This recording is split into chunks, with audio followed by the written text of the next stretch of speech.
السلام عليكم ورحمة الله وبركاته إن الحمد لله نحمده ونستعينه ونستغفره ونعوذ بالله من شرور أنفسنا ومن سيئات أعمالنا من يهده الله فلا مضل له ومن يضلل فلا هادي له أشهد أن لا إله إلا الله وحده لا شريك له وأشهد أن محمدا عبده ورسوله. Ayolah ikhwah, azakumullah, wasilah atau cara supaya kita bisa teguh dan tegar di atas istiqamah. Jadi berbagai wasilah atau cara agar kita tetap teguh dan tegar di atas istiqamah. Bab yang ke-9. Agar kita tetap teguh di atas istiqamah, maka seorang harus melakukan hal berikut ini. Yang pertama, taubat nasuha. Taubat nasuha adalah taubat yang ikhlas, taubat yang jujur, taubat yang benar, taubat yang tidak mengulangi lagi perbuatan dosa. Itu namanya taubat nasuha. Ya ayyuhalladzina amanu tubu ilallahi taubatan nasuha. Wahai orang beriman, taubatlah kalian kepada Allah dengan taubat yang nasuh, taubat yang ikhlas, taubat yang jujur, taubat yang benar. Yang kedua, senantiasa mentauhidkan Allah, menjauhkan syirik. Ini terus ini harus diingat, mentauhidkan Allah, menjauhkan syirik. Karena nggak bisa orang hanya mentauhidkan Allah saja tanpa menjauhkan syirik, nggak bisa. Dalam dakwah juga demikian, mengajak manusia kepada tauhid, kemudian apa? Melarang manusia dari syirik. Nggak bisa orang mengatakan jangan menyinggung-nyinggung perbuatan orang. Kita nggak nyinggung perbuatan orang sama sekali, tidak. Kita menjelaskan seperti orang-orang yang datang ke kubur-kubur wali atau kiai atau syekh yang dianggap keramat oleh mereka.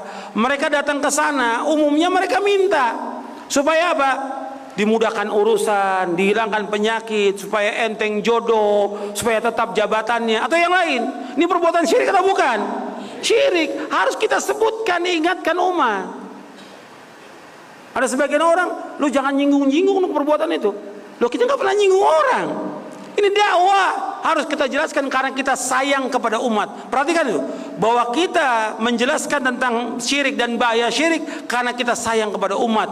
Sebab kalau mereka jatuh ke dalam syirik, ini mereka jatuh kepada perbuatan dosa besar yang paling besar, yang nggak akan diampuni oleh Allah, yang Allah haramkan bagi dia sorga, tempatin neraka. Justru kita sayang. Karena apa? Orang-orang ziarah kubur wali dan wali tertentu atau kiai tertentu atau habib tertentu mesti ada tujuan. Nggak mungkin tidak. Kalau ziarah kubur, di mana aja ziarah kubur boleh. Kubur kaum muslimin, mengucapkan salam, mendoakan mereka agar kita ingat kepada apa? Kematian. Itu aja. Tapi ketika mereka ziarah ke kubur tentu mesti ada maksud, ada tujuan. Supaya apa? Supaya dimudahkan urusannya. Supaya apa? Supaya diampunkan dosanya dan yang lainnya. Bahkan ada, saya pernah ditunjukkan oleh satu orang, satu video, ada seorang ustadz, nggak tahu ustadz atau habib, dia mengatakan ini kuburan ini di zamannya orang ini diampunkan semua dosanya orang itu. Bayangkan. Makanya dengan kita mengadakan acara di kuburan ini akan diampunkan dosa kita. Ini kan kebohongan. Ini kadzab ini pendusta. Nggak ada orang diampunkan semua dosanya seperti itu. Di zaman siapa ustadz ini atau syekh ini yang dikuburkan? Kan menipu umat, mengajak orang untuk menyembah kubur itu. Dia aja belum tentu diampuni dosanya yang dikubur itu. Kita nggak tahu bagaimana amalnya dia. Dan orang datang ke sana, apakah si mayit dengar atau tidak? Tidak dengar.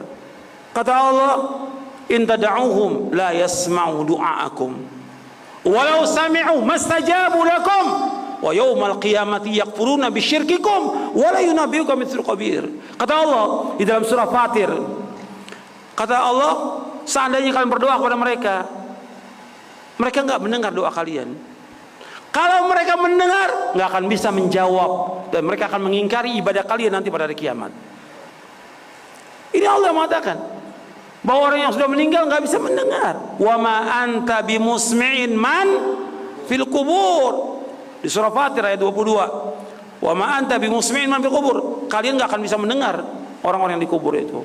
Tapi orang berbondong-bondong jutaan yang datang ini ke kuburan, ini syirik, perbuatan syirik. Ini justru yang akan mendatangkan petaka, musibah, bala dari Allah kepada bangsa ini. Kalau kita nggak ingatkan, justru kita ingatkan supaya kita selamat dunia akhirat. Kenapa? Ajak mereka iman, ajak mereka bertakwa. Kalau syirik dan dibiarkan kesyirikan dengan berbagai macam alasan, ini nenek moyang, ini kebiasaan atau tradisi, justru Allah akan turunkan azabnya kepada bangsa ini. Justru kita mengingatkan supaya apa? Supaya selamat kaum muslimin ini dari azab Allah.